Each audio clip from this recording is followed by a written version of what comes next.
Welcome to the Sherlock Holmes Bedtime Stories podcast. Each episode is a section from a classic, comforting Sherlock Holmes story with relaxing music to help you fall asleep. If you like the show, please subscribe, rate and review on Apple Podcasts, Spotify, or wherever you get your podcasts. Support from listeners like you helps us keep the show going.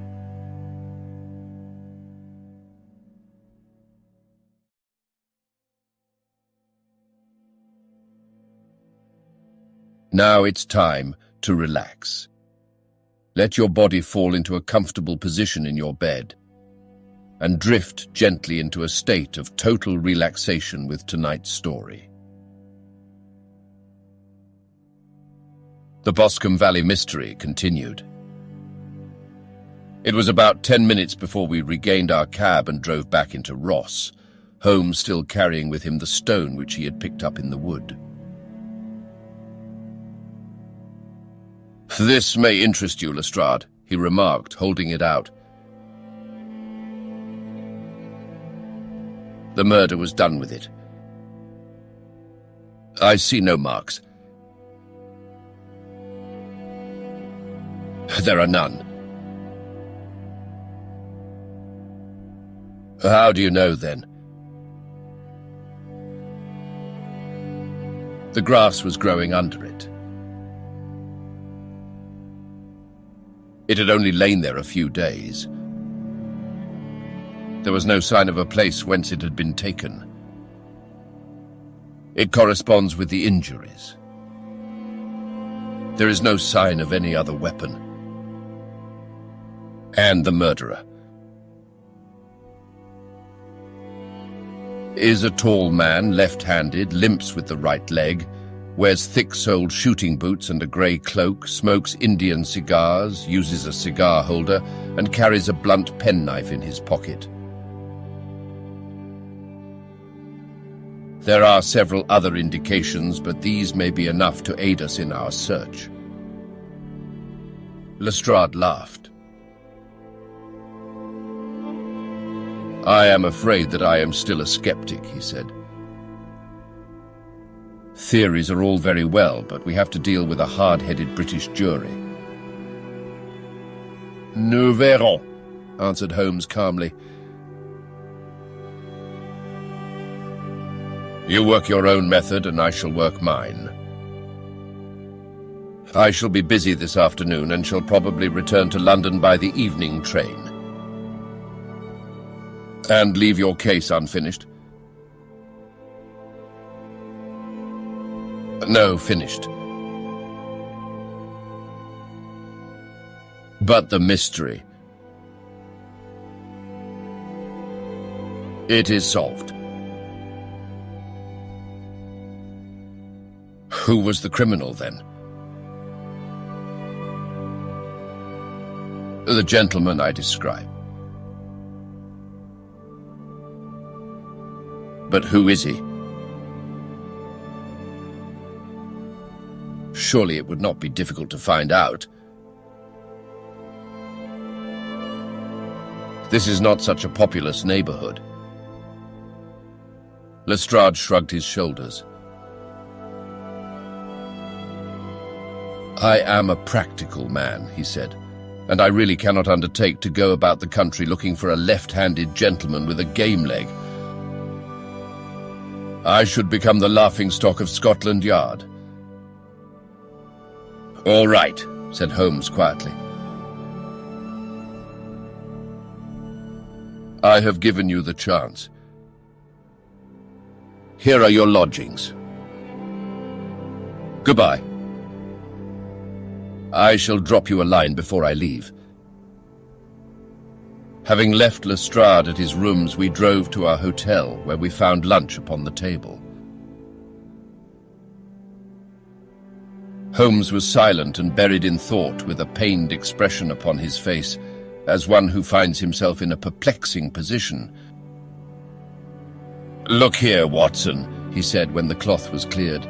Just sit down in this chair and let me preach to you for a little.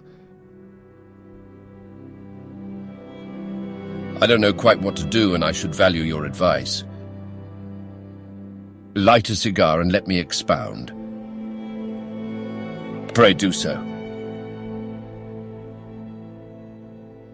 Well, now, in considering this case, there are 2 points about young McCarthy's narrative which struck us both instantly, although they impressed me in his favor and you against him. One was the fact that his father should, according to his account, cry cooey before seeing him. The other was his singular dying reference to a rat. He mumbled several words, you understand, but that was all that caught the son's ear. Now, from this double point, our research must commence, and we will begin it by presuming that what the lad says is absolutely true. What of this cooey, then? Well, obviously it could not have been meant for the son. The son, as far as he knew, was in Bristol. It was mere chance that he was within earshot. The cooey was meant to attract the attention of whoever it was that he had the appointment with. But cooey is a distinctly Australian cry, and one which is used between Australians. There is a strong presumption that the person whom McCarthy expected to meet him at Boscombe Pool was someone who had been in Australia. What of the rat, then? Sherlock Holmes took a folded paper from his pocket and flattened it out on the table. This is a map of the colony of Victoria, he said. I wired to Bristol for it last night. He put his hand over part of the map. What do you read? Arrett, I read. And now, he raised his hand. Ballarat. Quite so. That was the word the man uttered, and of which his son only caught the last 2 syllables. He was trying to utter the name of his murderer. So and so of Ballarat. It is wonderful, I exclaimed. It is obvious. And now you see, I had narrowed the field down considerably. The possession of a grey garment was a third point which, granting the son's statement to be correct, was a certainty. We have come now out of mere vagueness to the definite conception of an Australian from Ballarat with a grey cloak. Certainly. And one who was at home in the district, for the pool can only be approached by the farm or by the estate, where strangers could hardly wander. Quite so. Then comes our expedition of today. By an examination of the ground, I gained the trifling details which I gave to that imbecile Lestrade as to the personality of the criminal. But how did you gain them? You know my method. It is founded upon the observation of trifles. His height, I know that you might roughly judge from the length of his stride. His boots, too, might be told from their traces. Yes, they were peculiar boots. But his lameness. The impression of his right foot was always less distinct than his left. He put less weight upon it. Why? Because he limped, he was lame. But his left-handedness. You were yourself struck by the nature of the injury as recorded by the surgeon at the inquest. The blow was struck from immediately behind and yet was upon the left side. Now, how can that be unless it were by a left-handed man? He had stood behind that tree during the interview between the father and son. He had even smoked there. I found the ash of a cigar, which my special knowledge of tobacco ashes enables me to pronounce as an Indian cigar. I have, as you know, devoted some attention to this and written a little monograph on the ashes of 140 different varieties of pipe, cigar, and cigarette tobacco. Having found the ash, I then looked round and discovered the stump among the moss where he had tossed it. It was an Indian cigar of the variety which are rolled in Rotterdam. And the cigar holder. I could see that the end had not been in his mouth. Therefore, he used a holder. The tip had been cut off, not bitten off, but the cut was not a clean one, so I deduced a blunt penknife. "Holmes," I said, "you have drawn a net round this man from which he cannot escape, and you have saved an innocent human life as truly as if you had cut the cord which was hanging him. I see the direction in which all this points. The culprit is—" "Mr. John Turner," cried the hotel waiter, opening the door of our sitting room and ushering in a visitor. The man who entered was a strange and impressive figure.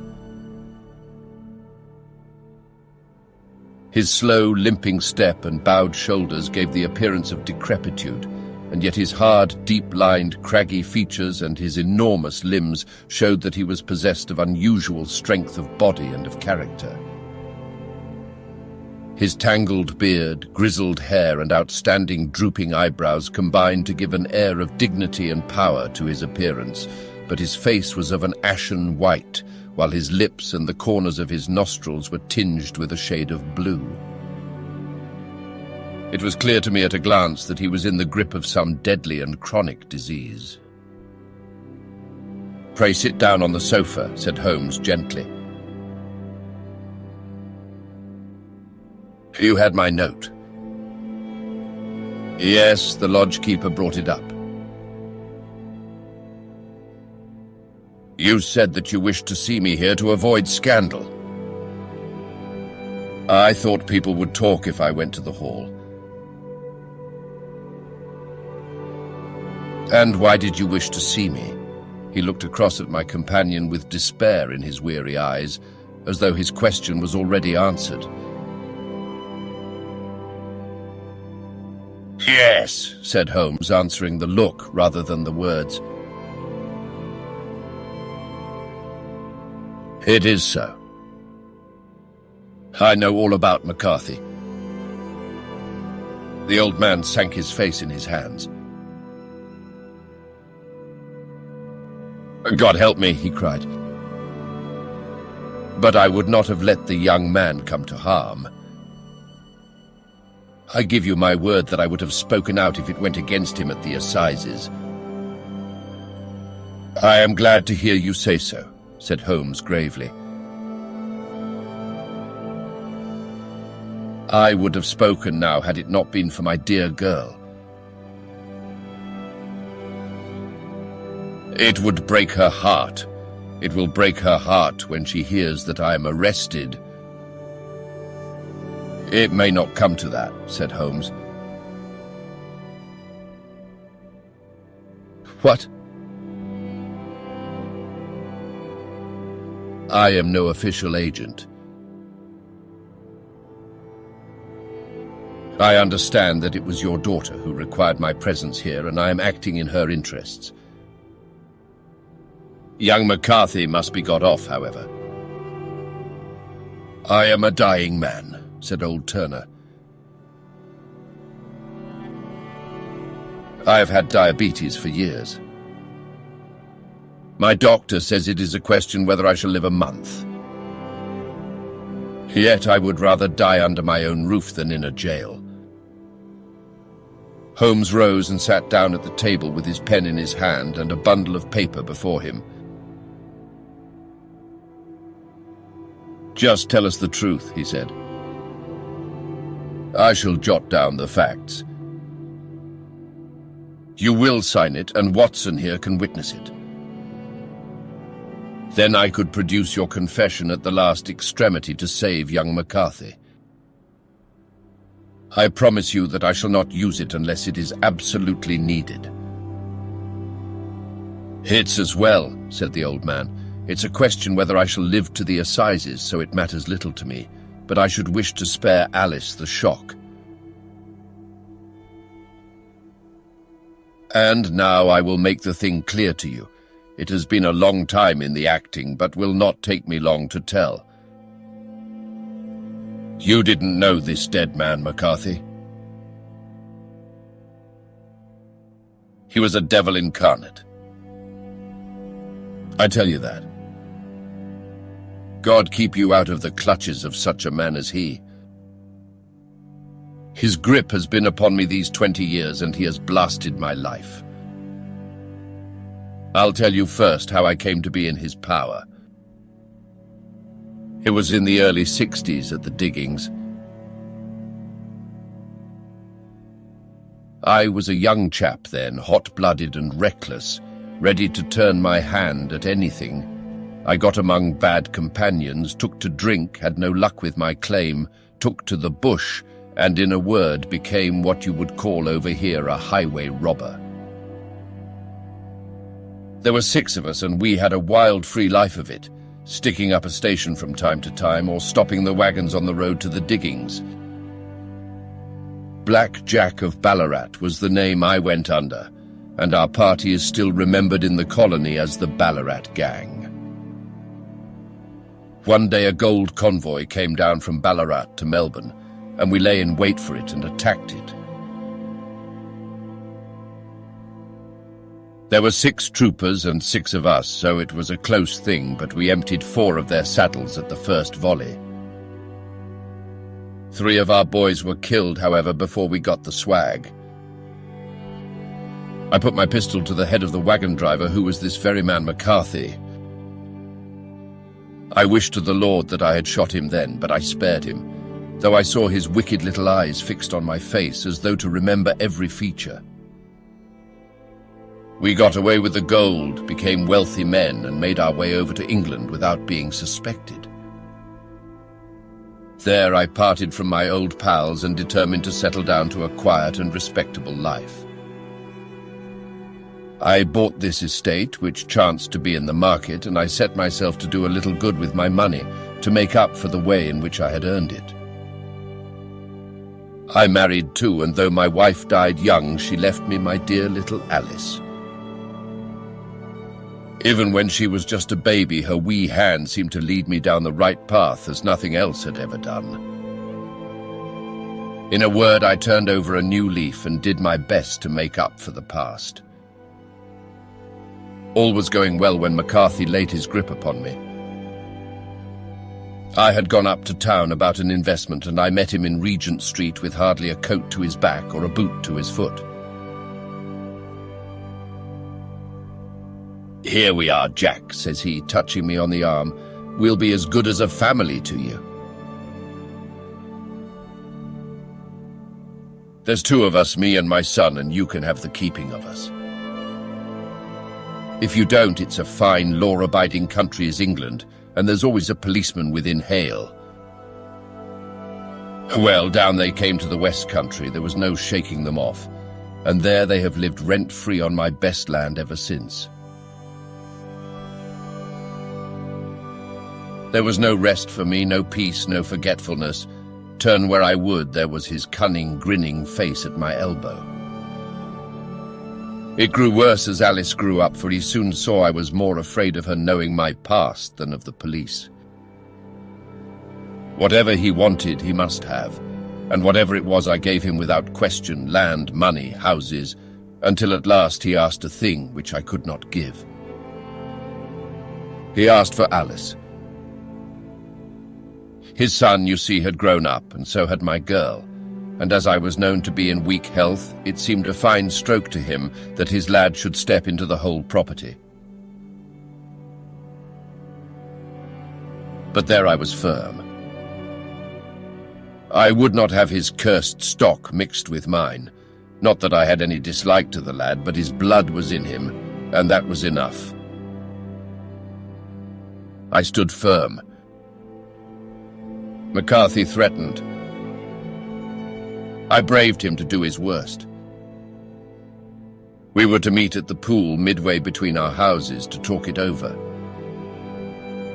So when I went down there, I found him talking with his son, so I smoked a cigar and waited behind a tree until he should be alone. But as I listened to his talk, all that was black and bitter in me seemed to come uppermost.